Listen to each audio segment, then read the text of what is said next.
Assalamualaikum teman-teman. Perkenalkan, nama saya Dea Fiorentina dari kelas 11 IPA 1 nomor absen 8. Di sini saya akan menjelaskan kisah perkembangan Islam pada masa modern, yaitu pada tahun 1800 Masehi sampai sekarang. Kira-kira sudah 214 tahun lamanya. Poin pertama, waktu perkembangan Islam.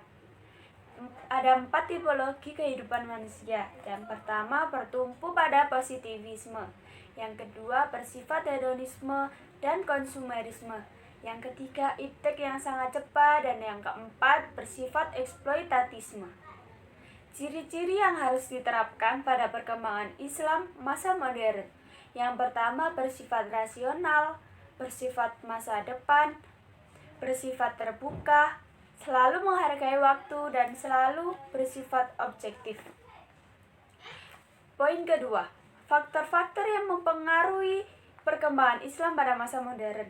Yang pertama, adanya kesenjangan antara dunia Islam dan negara Eropa. Yang kedua, lahirnya berbagai gerakan kemurnian ajaran Islam. Yang ketiga, lahirnya gagasan nasionalisme di dunia Islam dengan berdirinya partai-partai politik. Negara-negara yang ikut mendirikan partai politik, contohnya Pakistan, Mesir, Irak, Syria, negara Afrika, dan negara Islam di negara Asia.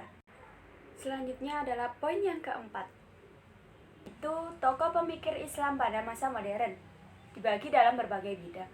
Bidang yang pertama yaitu bidang keagamaan.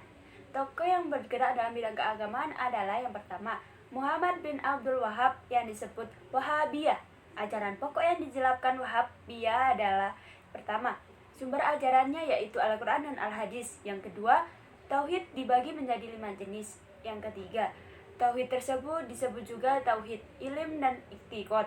Yang keempat, menjauhi syirik. Yang kelima, syirik kepada Allah dibedakan menjadi 2, yaitu syirik akbar dan syirik asghar. Tokoh bidang keagamaan yang kedua adalah Muhammad Abduh. Pemikiran Muhammad Abduh adalah yang pertama, membuka pintu ijtihad. Yang kedua, penghargaan terhadap akal. Yang ketiga, kekuasaan negara harus dibatasi konstitusi. Yang keempat, memodernisasikan pendidikan Al-Azhar. Tokoh yang ketiga dalam bidang keagamaan adalah Muhammad Rashid Ridho, murid setia Muhammad Abduh. Pembaharuannya adalah A. Menimbulkan sifat aktif dan dinamis. Yang kedua, meninggalkan fatalisme. Yang ketiga, menemukan nasionalisme dan penafsiran. Yang keempat, pendorong umat masyarakat sains dan teknologi. Yang keenam, membatasi kufara dan bid'ah. Bidang kedua adalah bidang politik. Tokoh yang bergerak dalam bidang politik adalah yang pertama, Jamaluddin Al-Afghani. Ide pemikiran Jamaluddin Al-Afghani di bidang pembaruan Islam adalah 1. Penyebab kemunduran umat Islam adalah berpalingnya umat Islam dari ajaran-ajaran Islam.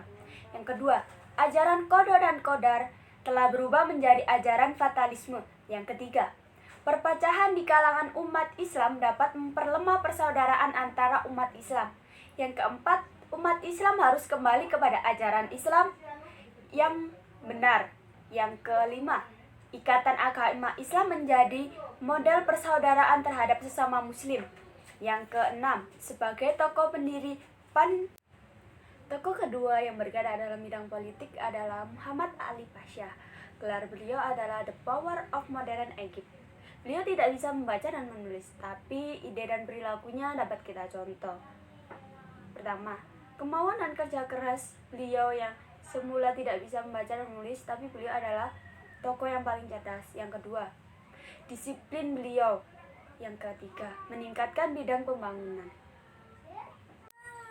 Bidang yang ketiga, yaitu bidang pendidikan. Tokoh yang bergerak dalam bidang pendidikan adalah Al-Tahtawi. Beliau adalah alumni Al-Azhar. Beliau juga mendirikan sekolah penerjemah pada tahun 1826. Ide-ide yang dikeluarkan oleh beliau adalah yang pertama, berpegang teguh pada agama dan akhlak budi pekerti. Yang kedua, pintu ijtihad terbuka lebar. Yang ketiga, mengurusi persoalan sosial. Bidang yang ketiga adalah bidang pendidikan. Tokoh yang bergerak dalam bidang ini adalah Al-Tahtawi. yang disebut sebagai alumni Al-Azhar dan mendirikan sekolah penerjemah pada tahun 1836 Masehi. Ide-ide yang diterapkan oleh Al-Tahtawi adalah berpegang teguh pada agama dan akhlak budi pekerti, pintu ijtihad terbuka lebar, mengurusi perjalanan sosial. Poin yang kelima adalah hikmah dalam perkembangan Islam pada masa modern. Yang pertama, tidak membenarkan sikap membanggakan terhadap generasi sebelumnya. Yang kedua, mendorong umat Islam untuk semangat berjuang. Yang ketiga, mendorong umat Islam untuk meraih kemajuan.